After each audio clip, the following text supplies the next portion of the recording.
Baik, saya mulai saja ya perkuliahan hari ini sambil lalu menunggu teman-teman yang lain. Assalamualaikum warahmatullahi wabarakatuh. Waalaikumsalam warahmatullahi wabarakatuh. Hari ini pada 31 Mei 2025 kita bisa melaksanakan perkuliahan advokasi dan penyelesaian sengketa untuk pertemuan yang terakhir ya Bapak Ibu. Jadi pertemuan hari ini adalah pertemuan yang nantinya akan saya buat sesistematis mungkin dan sesingkat mungkin. Jadi penyampaian materinya pun dilakukan berdasarkan kajian-kajian materi yang sebelumnya belum sempat saya sampaikan pada perkuliahan. Nah, Bapak Ibu, untuk melengkapi materi yang sebelumnya sudah saya sampaikan pada perkuliahan-perkuliahan lalu, ada beberapa hal yang perlu saya sampaikan juga bahwa pada mata kuliah ini nantinya untuk kelas karyawan khususnya ada satu atau beberapa kelompok yang sampai saat ini masih belum menyerahkan atau belum menyelesaikan kewajibannya untuk menyerahkan ujian tengah semester. Saya harap pengumpulan itu tidak sampai pada UAS. Jadi teman-teman bisa disegerakan bagi yang belum selesai untuk setor. Jadi Bapak Ibu yang merasa masih punya tanggungan tidak hanya di mata kuliah saya, tapi juga di mata kuliah yang lainnya, silahkan segera menyelesaikan kewajiban-kewajibannya. Karena segera kita akan melaksanakan ujian akhir semester, Bapak Ibu. Fakultas sudah Selamat Ibu.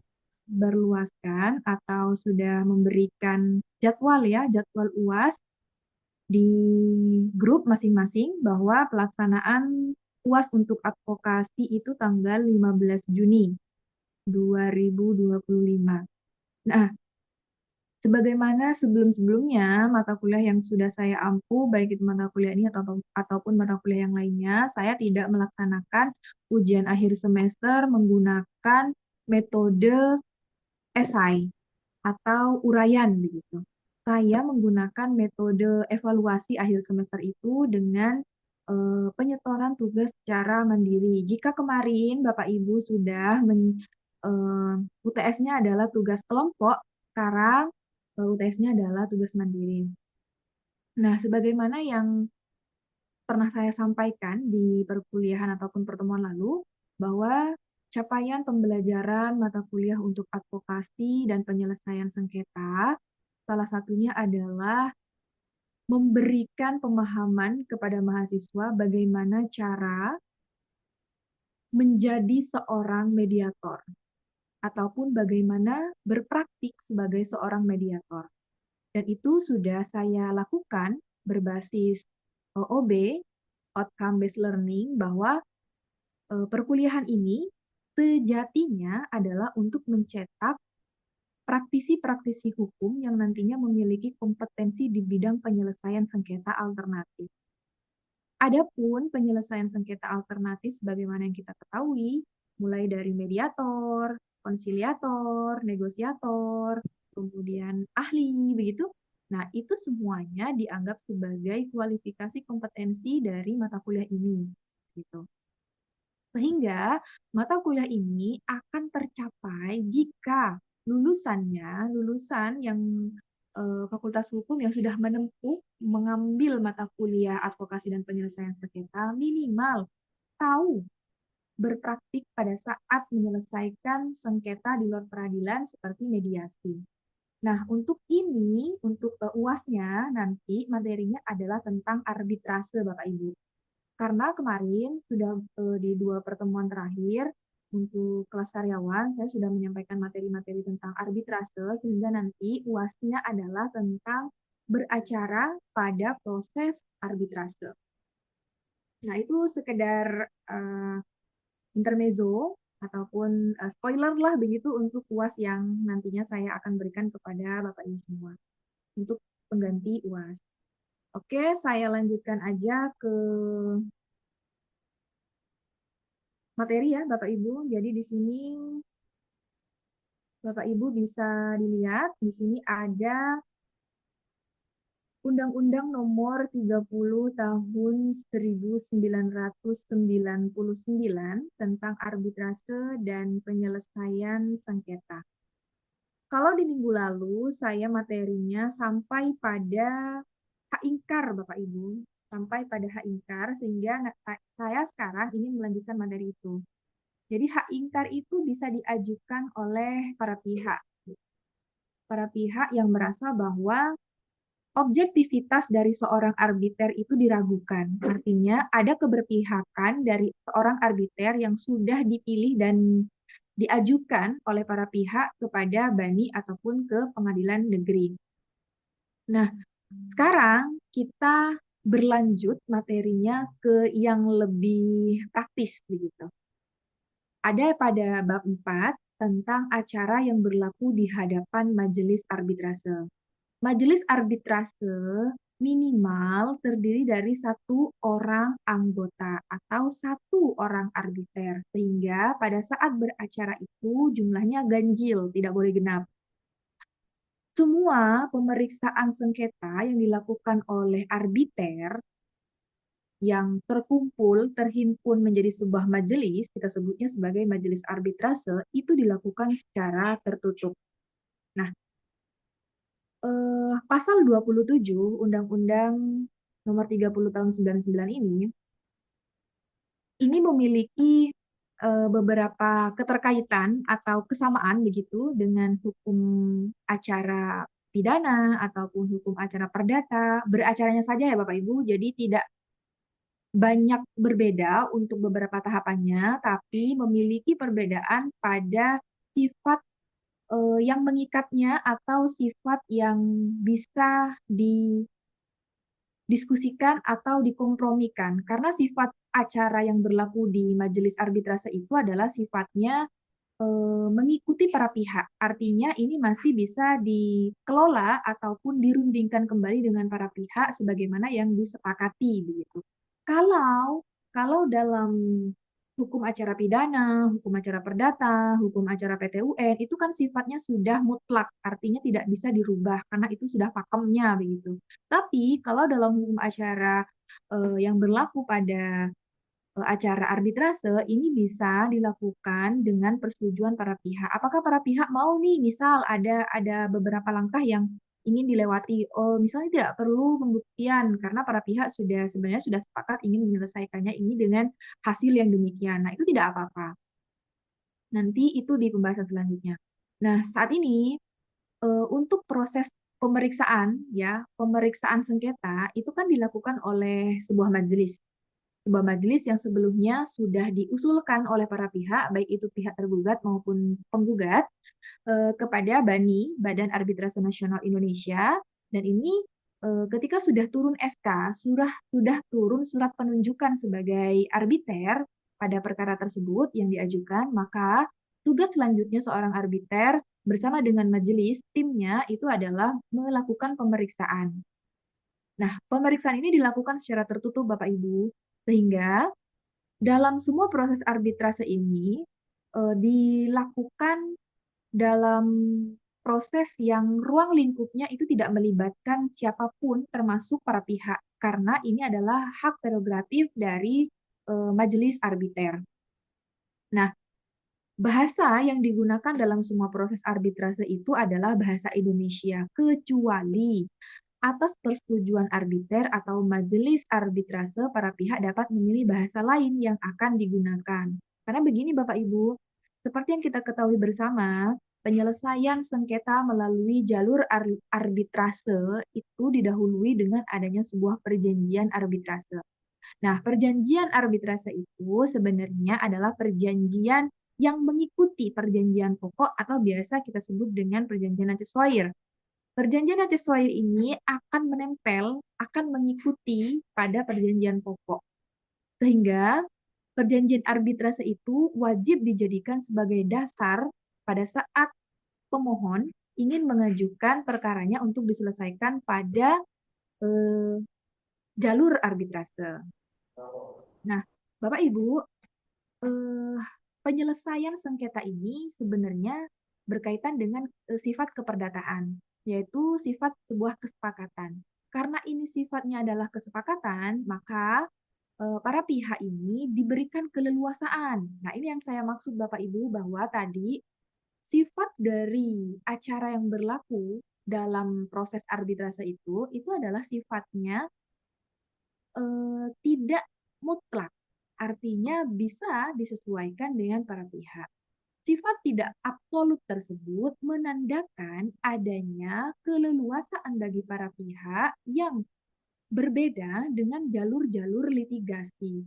Itulah kenapa jalur non litigasi masih cenderung banyak yang menginginkan untuk bisa diselesaikan melalui cara itu bagi beberapa pihak yang memang menginginkan sengketanya segera selesai begitu. Nah, itu dipilih karena kemudahan-kemudahan yang ada pada jalur non-litigasi itu. Salah satunya adalah kemudahan dalam memproses atau memilih beberapa komponen-komponen yang bisa disetujui oleh para pihak. Contohnya adalah pemilihan bahasa.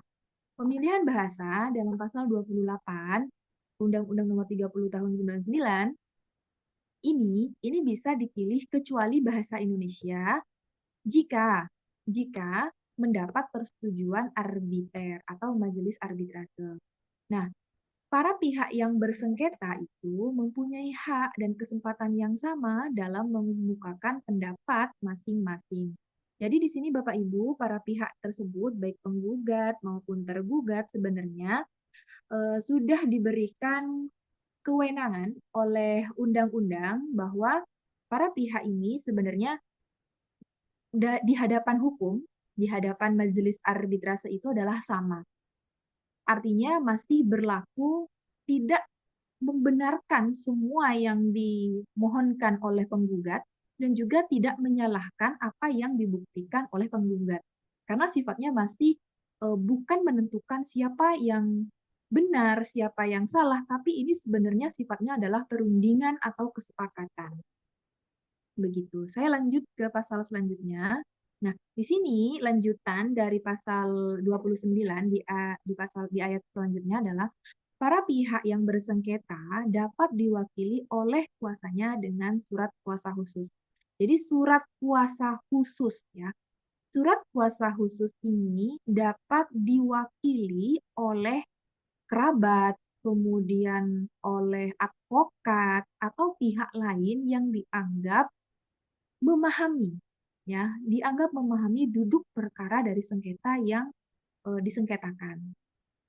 Nah, jika para pihak tersebut tidak menggunakan surat kuasa khusus dalam menghadirkan para pihak, maka itu tidak bisa diterima oleh majelis arbitrase. Nah, pihak ketiga di luar perjanjian arbitrase itu dapat turut serta dan menggabungkan diri dalam proses penyelesaian sengketa melalui arbitrase jika terdapat unsur kepentingan yang terkait dan keikutsertaannya itu telah disepakati oleh para pihak yang bersengketa dan juga telah mendapatkan persetujuan dari arbiter atau majelis arbitrase yang memeriksa sengketa tersebut. Jadi begini Bapak Ibu, dalam sebuah proses beracara pada jalur arbitrase itu, beberapa tahapan itu sering menghadirkan pihak-pihak ketiga. Pihak ketiga yang dimaksud misalnya ada jurusita, kemudian ada pihak yang nantinya pihak likuidator ya. Nah, pihak-pihak itu yang saya contohkan itu terkadang diminta untuk hadir.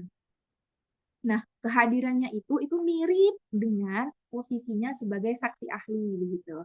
Jadi kalau dalam proses beracara arbitrase itu kita sebutnya sebagai pihak ketiga karena di sini pihak pertama dan pihak kedua itu adalah eh, pihak penggugat dan juga pihak tergugat. Sedangkan pihak ketiga itu di luar perjanjian arbitrase karena tidak terdapat dalam perjanjian arbitrase begitu. Nah, pihak ketiga ini sebenarnya tidak memiliki hubungan mengikat pada kedua belah pihak terkait dengan perjanjian pokok.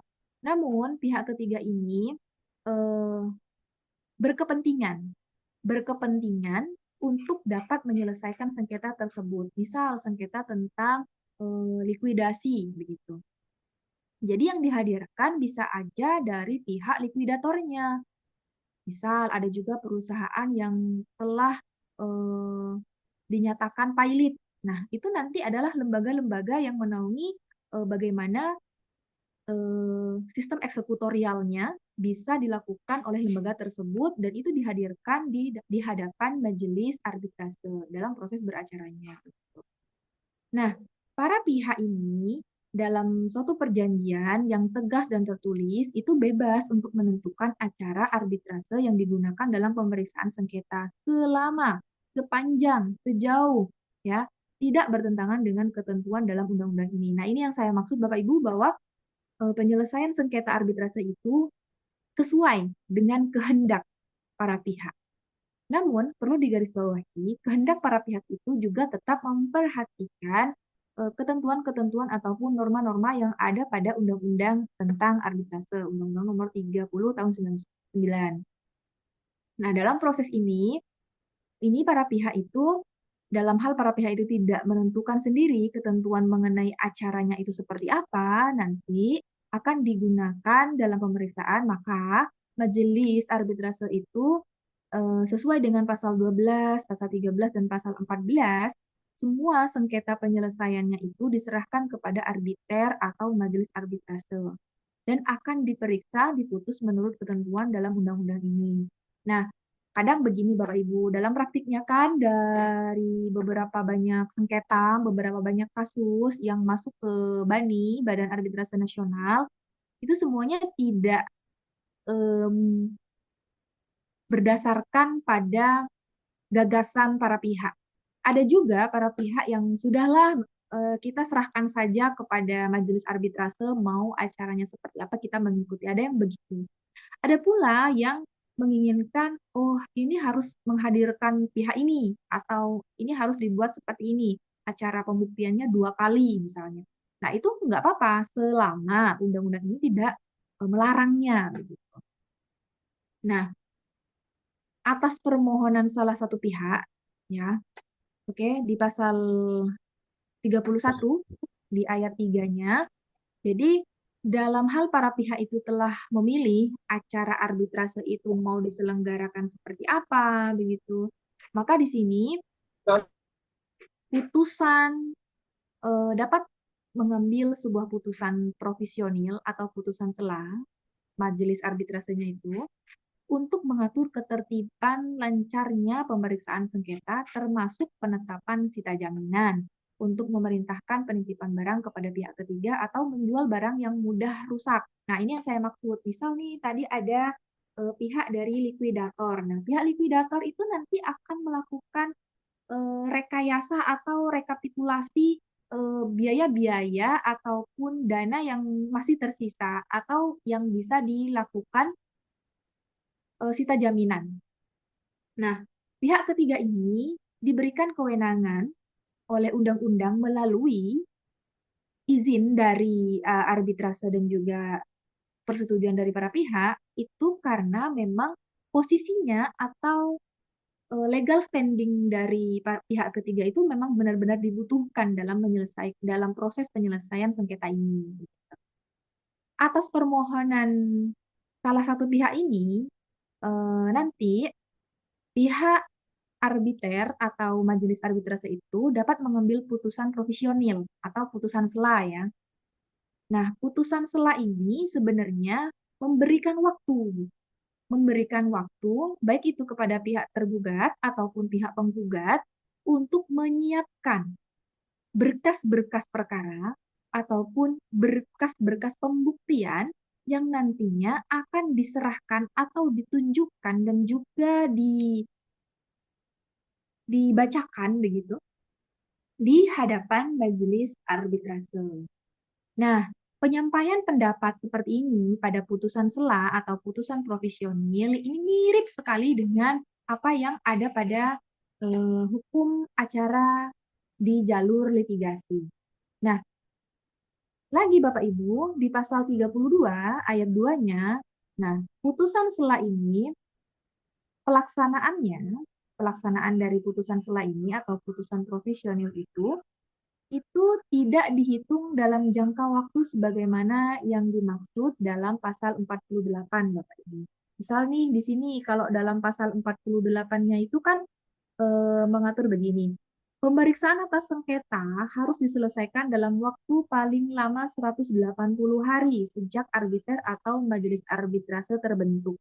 Jadi, pada saat majelis arbitrase itu sudah menerima penugasan, sudah menerima SK, sudah menerima penunjukan dari Bani untuk menyelesaikan perkara yang dilimpahkan, begitu yang telah ditunjuk, maka di sini pemeriksaan atas sengketa tersebut itu maksimal harus diselesaikan paling lama 180 hari.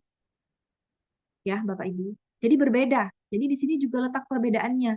Kalau dalam hukum acara pidana, perdata, dan hukum acara TUN, dan hukum acara yang lainnya, itu tidak ada batas waktu sejak penunjukan hakim. Ya, tapi kalau dalam Undang-Undang Arbitrase nomor 30 tahun 99 ini dikasih tenggat waktu. Jadi tidak boleh melebihi 180 hari sejak ditunjuknya majelis arbitrase, sejak terbentuknya majelis arbitrase. Maka sudah bisa kita simpulkan bahwa proses arbitrase ini sebenarnya lebih meminimalisir waktu, lebih menghemat waktu dan juga finansial dari para pihak. Kalau yang dilakukan melalui proses litigasi, Bapak Ibu, itu sebenarnya kita nggak tahu kita mau selesai di berapa tahun, ya.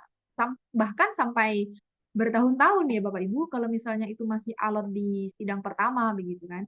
Nah, hanya saja kalau dalam proses arbitrase ini sifatnya yang mudah, kemudian transparansi juga.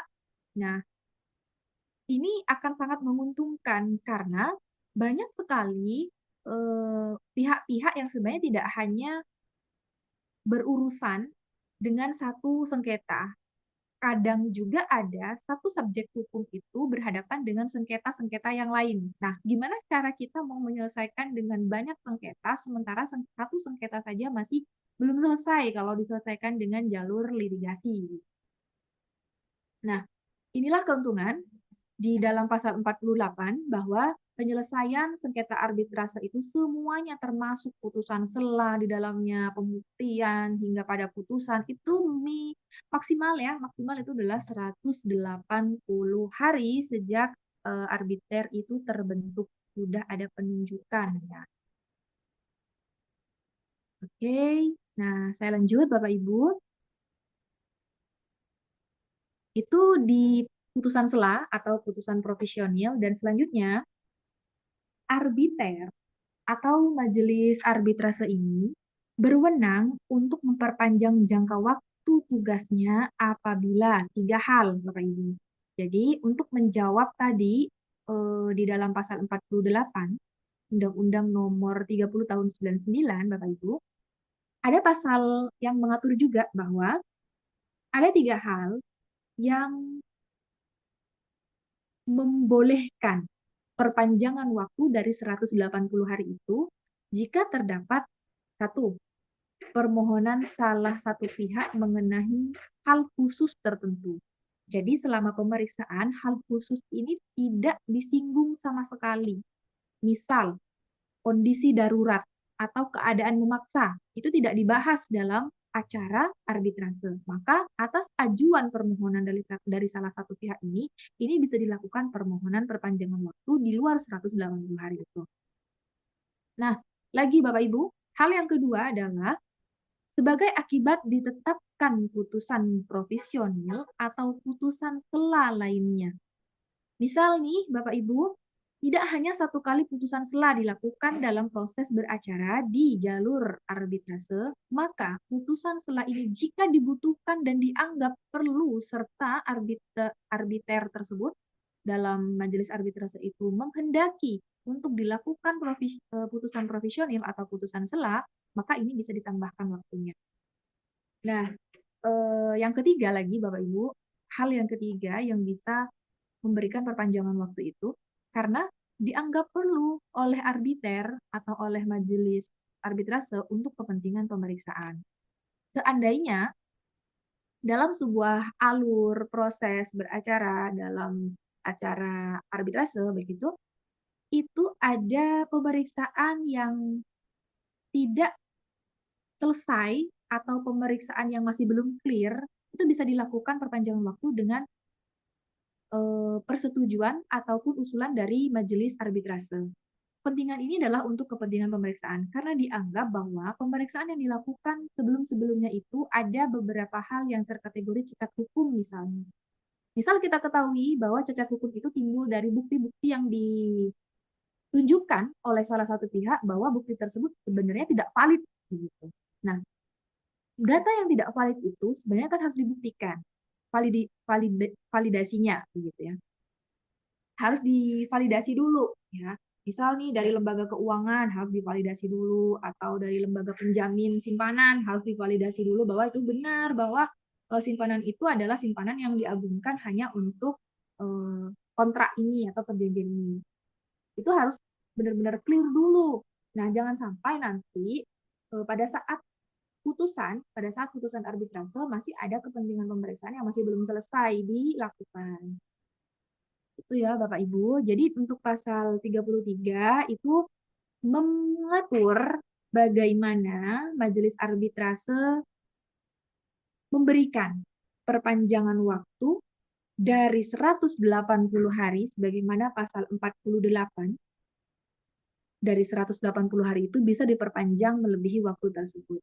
Namun Bapak Ibu mungkin ya ini celah hukumnya lagi ya. Jika kita mau melakukan sebuah penelitian, ini juga bagus ya untuk dilanjutkan ke tahap penelitian. Siapa tahu nanti ada Bapak Ibu yang tertarik untuk mengambil tema dalam proses acara arbitrase. Karena sejauh yang saya tahu, Bapak Ibu, di Universitas Wiraraja ini, khususnya di Fakultas Hukum, masih belum pernah ada mahasiswa yang mengangkat tentang proses beracara di jalur arbitrase. Itu nggak ada. Jadi ini adalah temuan baru bahwa dalam pasal ini masih terdapat ketidakpastian hukum.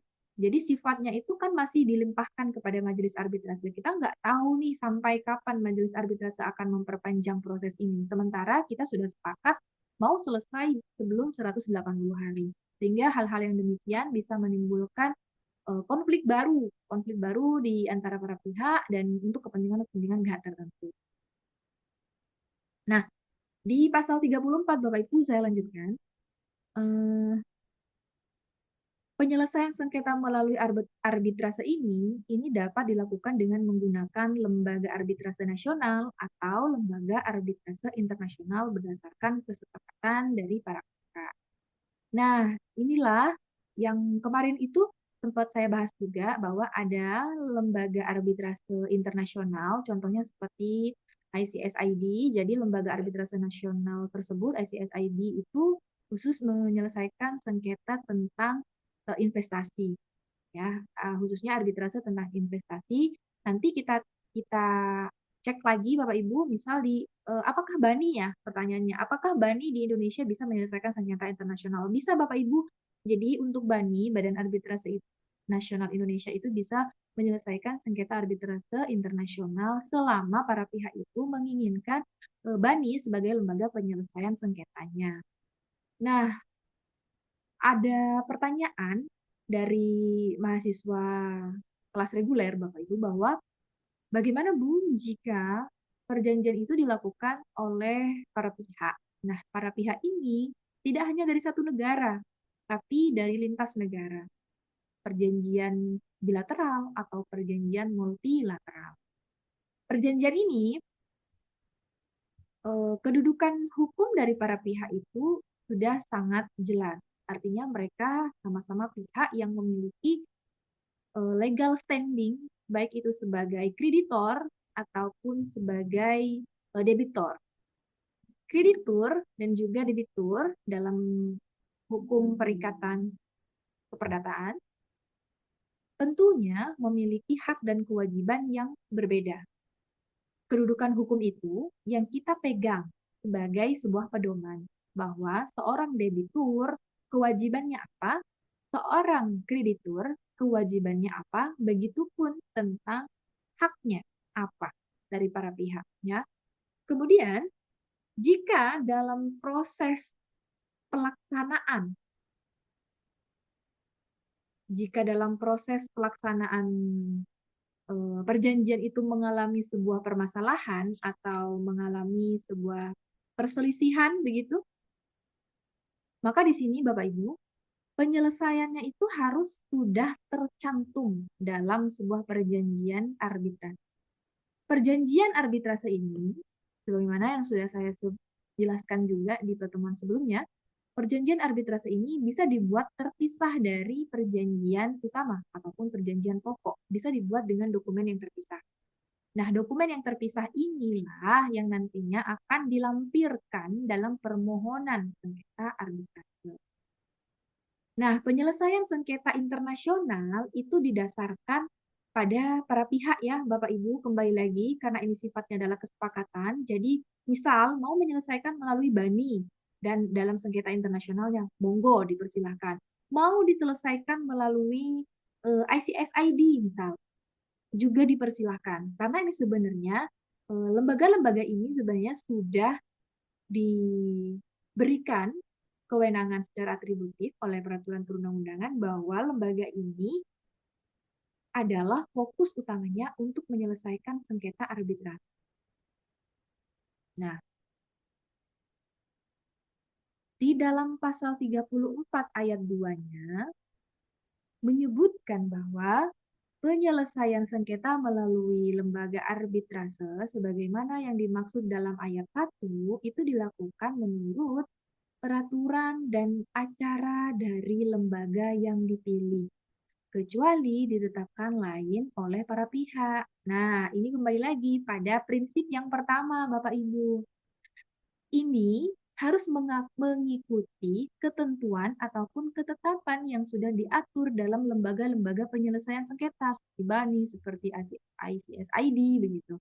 Tapi kembali lagi, karena ini sifatnya yang tidak mutlak, tidak formal begitu, formalitasnya itu hanya pada sifatnya yang final and binding.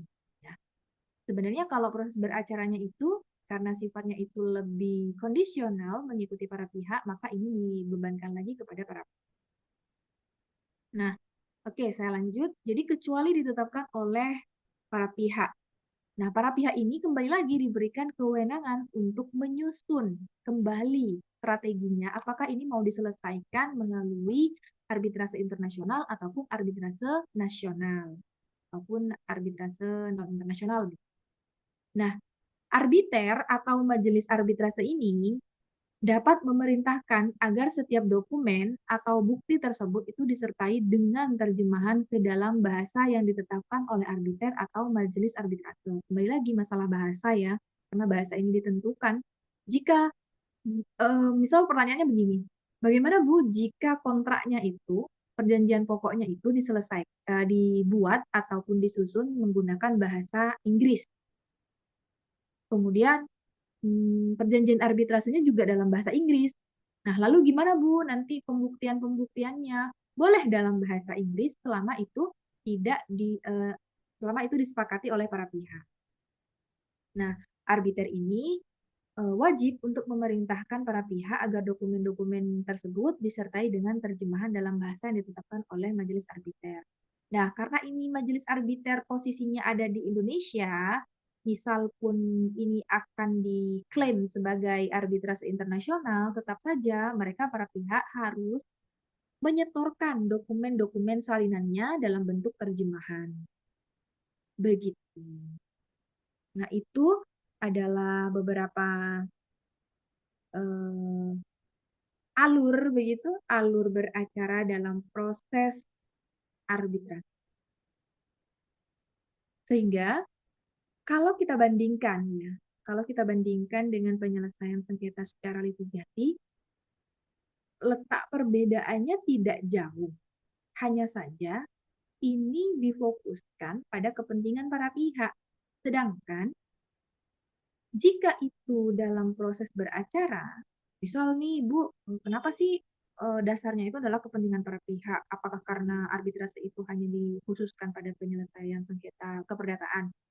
Sedangkan bagaimana jika itu hukum beracara perdata, hukum acara perdatanya? Itu kan adalah private juga, dan itu di apa namanya, adalah hukum private, bukan hukum publiknya. Jadi hanya para pihak saja yang akan mendapatkan kesesuaian dari putusan yang sudah dibacakan, ataupun mengikat bagi para pihak saja, tidak mengikat secara umum karena ini sifatnya adalah private. Gitu.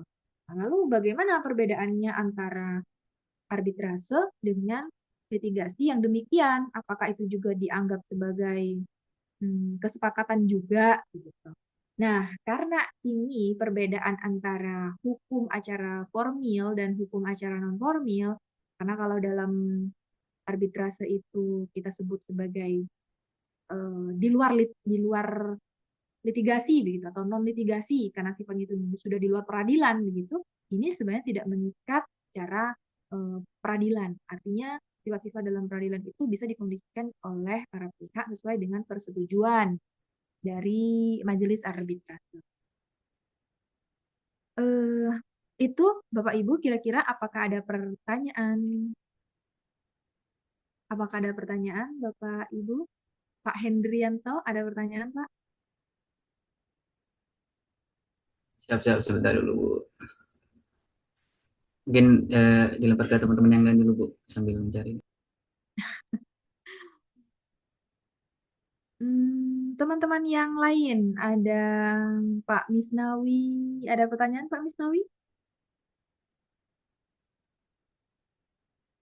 Di sini yang hadir ada Pak Misnawi, Ahmad Nurheki, Ada Ibu. Hidayatullah, Agus Farid, Ahmad Humaidi, Haris Maulana, Hendrianto, Herfian Rangga Maulana, Moh Irwan Rizkianto, Nabila, RD Ramadhani, Satria Ulul, dan Widianto. Nah, dari 14 partisipan, 14 partisipan yang hadir pada Zoom hari ini, apakah ada pertanyaan? Apakah ada pertanyaan? Apakah penjelasan saya membingungkan, Bapak Ibu? Atau tidak mudah dimengerti bahasa saya?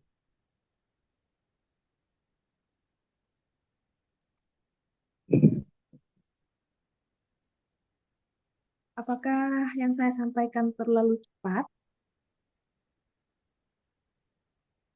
Atau materinya yang sulit dimengerti? Jadi itu, Bapak Ibu, adalah... Ingin bertanya. Oh ya, kan monggo Bapak. Ya Bu. Terima kasih. Assalamualaikum. Bu. Saya kurang begitu paham terkait arbitrase itu. Itu kan dalam sistem pelaksanaannya itu kurang lebih seperti mediasi ya Ibu. Tidak. Intinya maksudnya terlibat itu kan dalam arbitrase itu kan 3 orang ya kan. Maksudnya saya yang menjadi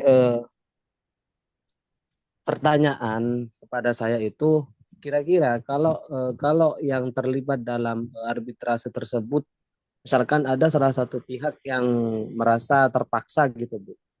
Apakah arbitrase itu dapat dikatakan sah atau gimana Ibu? Mungkin itu saja Ibu. Iya, terima kasih Pak Nurheki. Nah, para pihak yang dianggap terpaksa itu pihak satu, pihak dua, atau pihak ketiga? Intinya salah satu dari pihak Bu. Dibatalkan, jadi sifatnya dapat dibatalkan. Sifatnya ini kan subjektif, sama kayak kita melakukan sebuah perjanjian. Sifat dari perjanjian arbitrase, ya kan? Sifat perjanjian arbitrase itu dapat dibatalkan. Nah, jika sifat dari perjanjian arbitrase itu dapat dibatalkan, maka para pihak yang tidak berkenan untuk melanjutkan perjanjian arbitrasenya dalam perjanjian arbitrase yang sudah dituangkan dalam sebuah dokumen otentik, maka itu dapat dibatalkan. Termasuk penyelesaian perkaranya itu jika tidak mau diselesaikan secara arbitrase, dan itu harus memenuhi unsur-unsur objektivitasnya.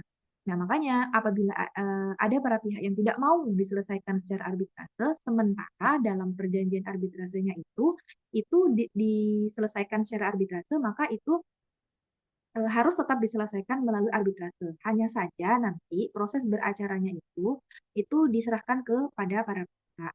Kalau melihat pada pertanyaan yang barusan, jika ada para pihak yang merasa keberatan, nah keberatannya itu dalam hal apa? Karena substansinya itu harus diperjelas dulu.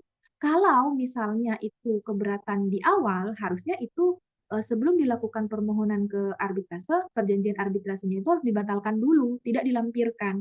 Karena perjanjian arbitrase itu sudah dilampirkan sebagai usulan permohonan, jadi begini, prosesnya tuh begini Bapak Ibu. Kalau Bapak Ibu mau mengajukan permohonan ke pengadilan negeri terkait keperdataan, Bapak Ibu kan tidak perlu melampirkan perjanjian arbitrase. Bapak Ibu hanya perlu melampirkan perjanjian kontraknya saja. Sedangkan kalau Bapak Ibu mau mengajukan ke BANI, mau mengajukan ke Badan Arbitrase Nasional Indonesia, misal, itu Bapak Ibu wajib melampirkan yang namanya perjanjian arbitrase. Jika tidak ada perjanjian arbitrasenya, maka permohonan itu ditolak. Nah, makanya di sini harus jelas dulu apakah perjanjian arbitrase ini mau dilanjutkan atau tidak. Jika perjanjian arbitrase itu sudah dilampirkan, artinya itu sudah dapat dilanjutkan. Nah, nanti bagaimana caranya apabila di tengah-tengah beracara, misalnya begitu ya, misalnya di tengah-tengah beracara ada salah satu pihak merasa berkeberatan. Saya anggap pihak satu atau pihak dua ya, Bapak, karena pihak ketiga itu adalah pihak luar yang tidak ada kaitannya dengan perjanjian ini sebenarnya. Pihak satu atau pihak dua merasa keberatan, ini diselesaikan melalui arbitrase, itu bisa dilakukan dengan cara lain. Apa caranya? Yaitu dengan cara pengajuan hak ingkar itu tadi. Hak ingkar pernah saya sampaikan di pertemuan sebelumnya. Jadi si arbiter itu, salah satu arbiter itu nanti jika dianggap tidak profesional, tidak dianggap tidak apa namanya, tidak objektif dalam menyelesaikan perkara para pihak, itu bisa diajukan hak ingkar untuk tidak lagi menyelesaikan perkara tersebut. Makanya nanti akan diganti oleh penunjukan dari Badan Arbitrase Nasional Indonesia. Itu sih solusinya kalau memang tidak setuju dengan putusan majelis gitu ya. Misalnya tidak setuju dengan putusan majelis atau tidak setuju dengan acara yang sudah ditetapkan atas persetujuan majelis, tidak setuju, itu bisa diajukan permohonan hak ingkar. Begitu kira-kira Bapak. Ada pertanyaan lagi, Pak Nur Heki? Iya Ibu, makasih Ibu. Sudah cukup menjawab. Lanjut aja. Teman-teman yang lain, apa ada yang ditanyakan lagi?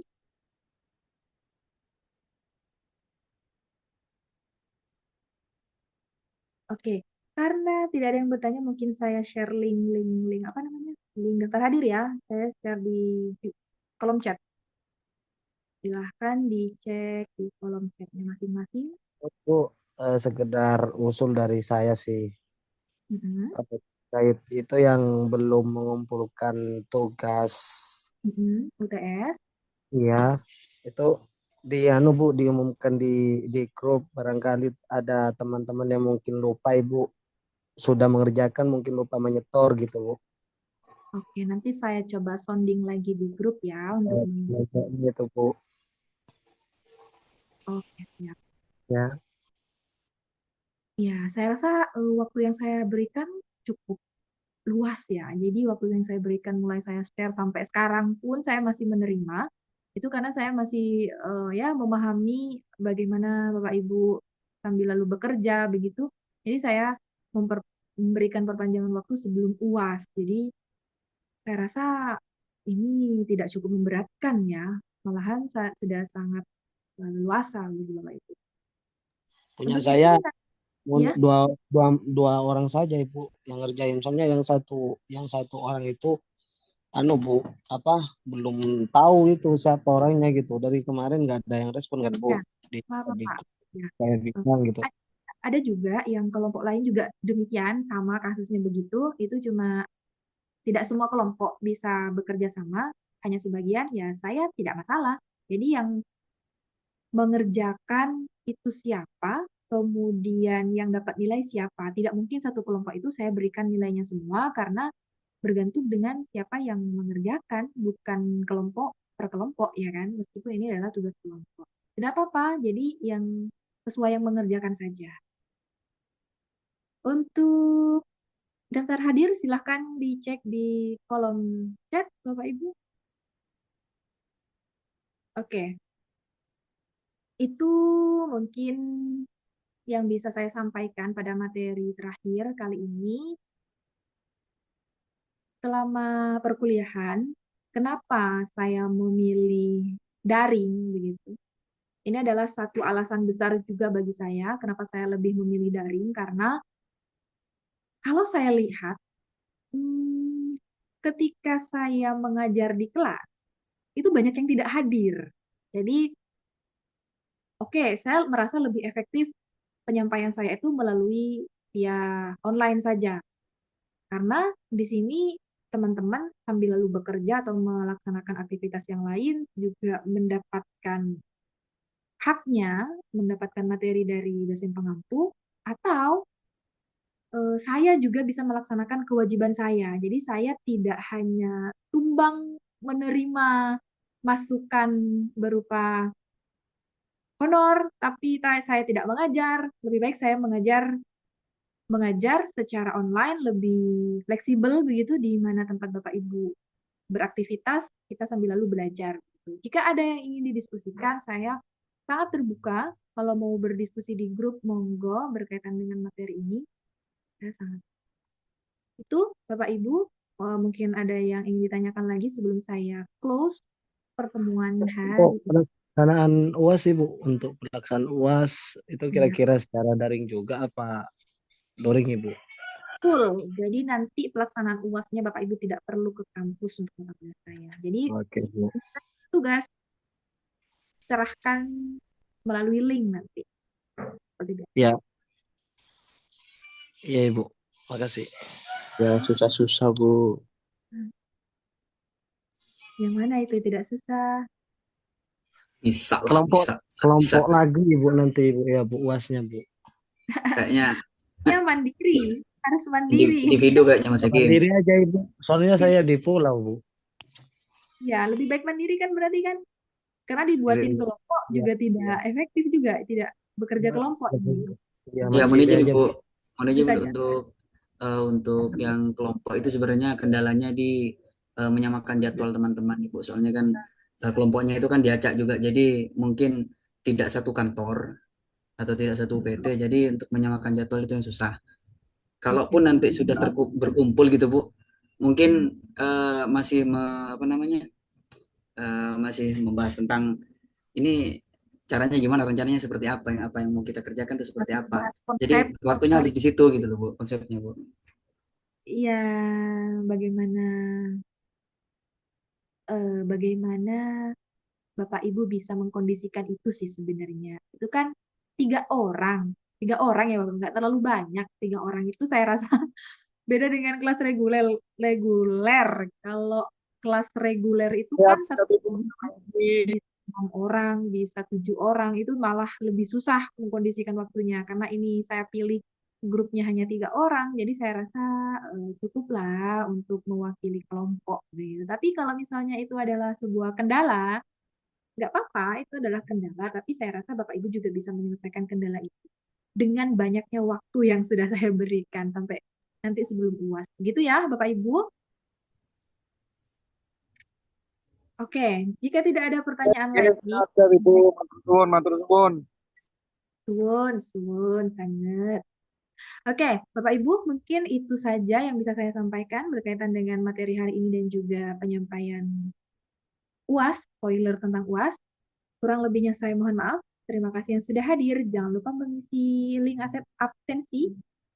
Saya akhiri perkuliahan hari ini. Assalamualaikum warahmatullahi wabarakatuh. Waalaikumsalam. Waalaikumsalam warahmatullahi wabarakatuh.